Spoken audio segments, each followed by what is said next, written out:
Okay, gagawa po tayo ng sushi. At may event po kasi kami, kailangan magbaon.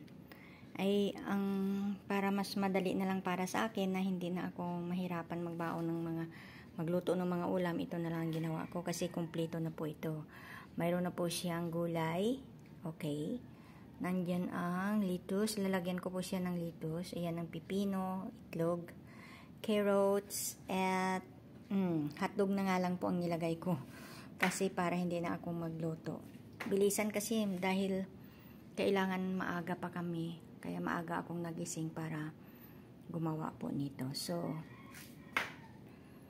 yan po ang ating mga ingredients sa ngayon. Minsan naglalagay po ako ng hinog na mangga, minsan manggang hilaw, or kung anong gustong ilagay. Pwede rin maglagay ng crab meat. Okay? So, mag-start na po tayong gumawa ng sushi na aking babaunin.